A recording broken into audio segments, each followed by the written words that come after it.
Okay. Welcome to a new segment of the show called Shop Talk, where I bring up a topic and we riff on it. Phil doesn't know what we're going to talk about yet, so this is just unrehearsed, unfiltered. We're going to talk about spring conversions on classic minis. Doing away with rubber cones, putting on springs with assuming height adjustment, but not even everyone does height adjustment. Some people just put the spring adapter in there. Yeah, so for those who don't know, the spring conversion kit, by that we don't mean coilovers. So the original Mini, you may know, has rubber cones that are kind of inboard in the subframe, and they're on like a cantilever system where there's a push rod and something called a trumpet that pushes against the cone and squeezes the rubber cone, and that gives you your spring effect. So they did this because it saves space. The cone and trumpet together have a progressive spring rate, and you need this because the Mini only has a little bit of like suspension travel. So if you have a kind of a linear spring, a spring rate that just increases in a kind of exponential form, or non-exponential, I guess it would be. It wouldn't have enough spring rate essentially to deal with 2 inches or whatever it has of compression. So they invented this spring made out of rubber and this cone and trumpet that pushes on it to deal with that. And then the problem with this is that because it's made of rubber, it deteriorates over time, and it flattens out, and we've seen it a ton of times. It becomes like a pancake. And it gets very stiff. Yeah, it gets super ride quality goes bouncy, down right away. And the car lowers itself. It drops, and you end up on the bump stops. So to alleviate this, they invented something called the spring conversion kit, which is just a coil spring that goes in place of the rubber donut. And there's either a new trumpet, or the trumpet is designed to work with the spring, and it goes in place of this. The problem with it is that it is, like I said earlier, it's a linear spring rate. It's not a progressive spring rate. So if you want it, essentially the way it works is if you want it to be stiff enough to not bottom out on the car, it ends up being really stiff, stiffer in fact than the rubber cone that it replaced. And if you want it to be really soft, which is a lot of people, they want it to be softer than the factory rubber, then it ends up actually being too soft, and you get quite often coil bind.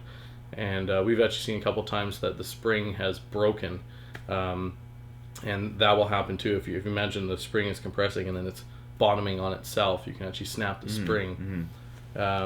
Or that force gets translated into the high-low, and some people break their high-lows or parts of it. Yeah, if it's all bottoming and crashing, it's metal on metal, then obviously it's not going to work. But it's sold as an upgrade by a lot of manufacturers, like the spring conversion upgrade, increase the comfort of your car. Yeah, we see a lot in cars from Japan. They often have that. The other problem is because usually it becomes a softer ride. That's nice. But there's less roll resistance because of that. So usually when you do a spring conversion kit, you also have to add sway bars, usually front and rear. On Minis, a lot of times we run no sway bars. If we do add a sway bar, it's usually only in the rear. But with the spring conversion, you also have to add a front roll bar. So if you're thinking about that, the additional cost of 2 roll bars and the springs, and then the fact that you have to be careful with your ride height setting. You have to make sure that the spring will not bind, will not collapse.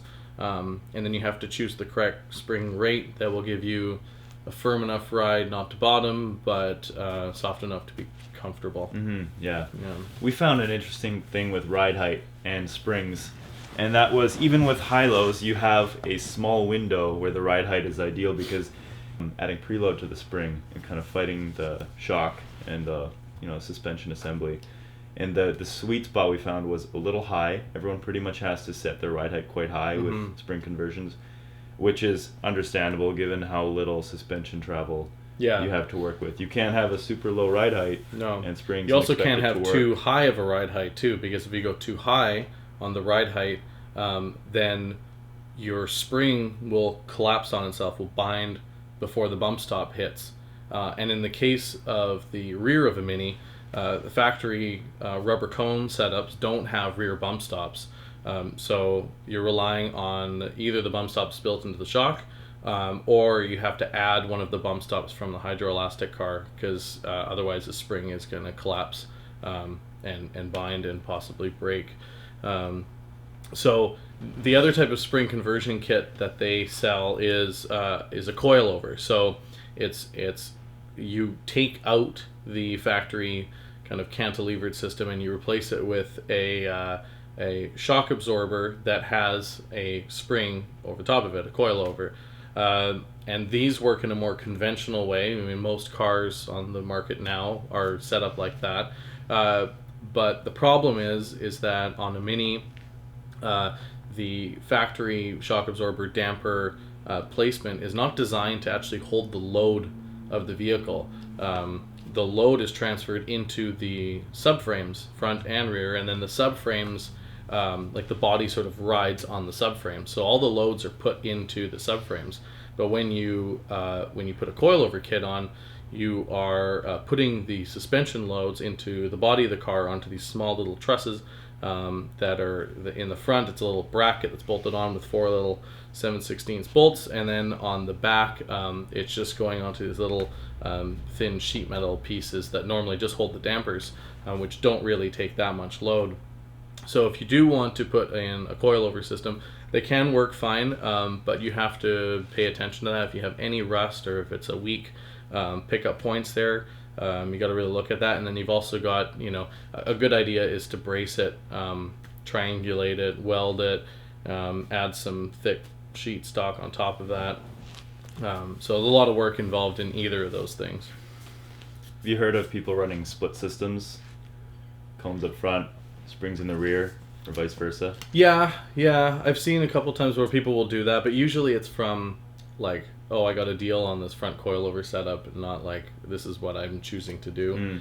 I think the main thing is that people don't realize how good the factory setup can be. Like if you're adding just like a really high quality damper, really good cones. We like to use the red spot cones that they sell for the street use. Red spot cones and good dampers, new bushings, make sure everything is tight, and the actual the ride and handling is really good. And in fact, if you look at some of the fastest minis in the world, all the Mini Miglia and stuff, they're running cones and dampers in the correct place, and they work super well.